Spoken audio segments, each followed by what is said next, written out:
السلام علیکم ناظرین، آپ دیکھ رہے ہیں پبلک آئی اور میں ہوں آپ کا میزبان توصیف علی سواتھی۔ ناظرین، بڑھتے ہیں اپنی ویڈیو کی طرف۔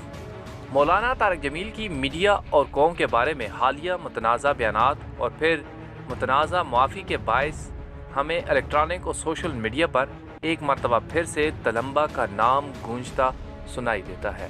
جی ہاں، تلمبہ۔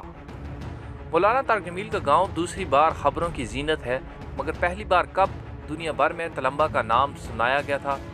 ناظرین، ہمارے ساتھ رہیں، ہمارے چینل کو سبسکرائب کریں اور بیل کے نشان کو دبائیں تاکہ ہماری ہر نئی آنے والی ویڈیوز سب سے پہلے آپ تک پہنچے۔ جی ناظرین، بڑھتے ہیں اپنی ویڈیو کی ڈیٹیل کی طرف۔ تلمبہ کا حالیہ تاریخی نام اس وقت گونجا تھا جب 2 مئی 2011 کو ایک رات آپریشن میں امریکیوں نے القاعدہ چیف اسامہ بن لادن کو ایبٹ آباد میں مار ڈالا تھا اور ان کے ہیلی کاپٹر پاکستان سے نکل جانے میں کامیاب ہو گئے تھے۔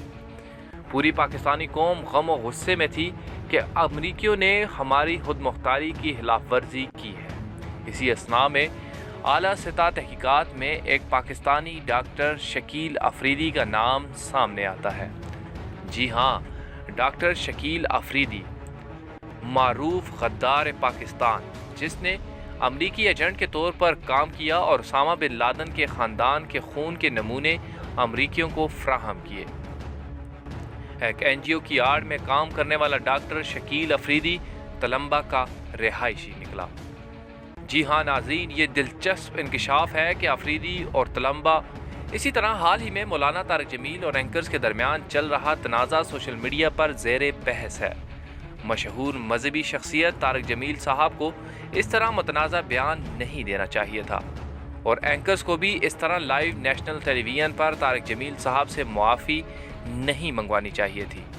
غلطی ان سے بھی ہوئی اور مولانا طارق جمیل صاحب سے بھی غلطی ہوئی، مگر انسان خطا کا پتلا ہے اور غلطی ہر انسان سے ہوتی ہے۔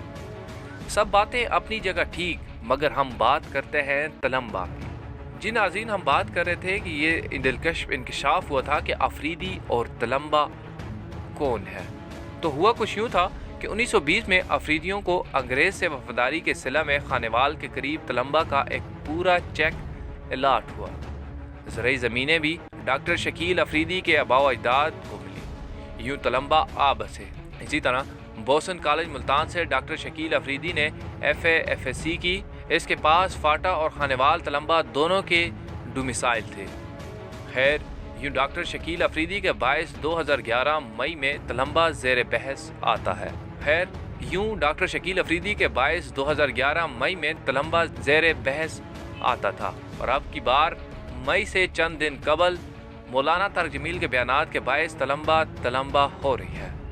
خانوال سے 27 کلومیٹر دور تحصیل میاں چنو کا قدیمی تلمبہ شہر آباد ہے۔ تلمبہ تاریخ کے اوراق میں کبھی برباد ہوا، کبھی آباد ہوا۔ جس جگہ تلمبہ آج آباد ہے، یہ 5ویں جگہ بتائی جاتی ہے۔ تلمبہ کے رئیس مولانا طارق جمیل کی وسیع و عریض رہائش گاہ، زرعی زمینیں اور مدرسہ اب دیکھنے کے لائق ہے، مگر تلمبہ کی پہچان ڈاکٹر شکیل افریدی غدار پاکستان ہے جو جیل میں سڑ رہا ہے۔ شناخت کے معاملے میں تلمبہ عظیم مبلغ اور عالم دین مولانا طارق جمیل کا محتاج ہے۔ جی ہاں ناظرین، تلمبہ کا ذکر 2500 قبل مسیح ہندوؤں و ویدوں کی کتابوں میں ملتا ہے اور اس کی وجہ شہرت راجہ، تلمان اور رانی امبا بتائی گئی ہے۔ اس شہر کی تاریخ کا ذکر حضرت نوح کے دور میں بھی ملتا ہے۔ محمود غزنوی، سکندر اعظم، تیمور لنگ، راجہ رنجیت سنگھ، شہرشاہ سوری کی آمد تلمبہ میں کتابوں سے ثابت ہوئی ہے۔ تلمبہ میں تاریخ کے نشانات کھنڈرات اور عمارتوں کی شکل میں ملتے ہیں۔ کچھ کھدائی کے دوران بھی سامنے آئے۔ تلمبہ بڑھ اور قلعہ نمایاں ہے۔ تلمبہ شہر کے شکیل افریدی مولانا طارق جمیل کے تنازعات اور بیانات سے ہی مشہور نہیں ہوا۔ تلمبہ شہر اپنے خود تاریخی مقامات کی وجہ سے مشہور ہے۔ تلمبہ شہر کی کچھ مزید ہسٹری آپ تک شیئر کرتے ہیں۔ تلمبہ شہر میں واقع قلعہ خستحال ہو چکا ہے۔ قلعے کی تاریخ کے بارے میں آپ کو بتاتے ہیں۔ تاریخ خانوال کے مطابق اورنگزیب کے زمانے سے حاجی شریف بیگ نے اس کی تعمیر کی تھی۔ کچھ مورخوں کے مطابق اس شہرشاہ سوری کے زمانے میں بنوایا گیا تھا، لیکن روایات کی تصدیق نہیں ہوئی۔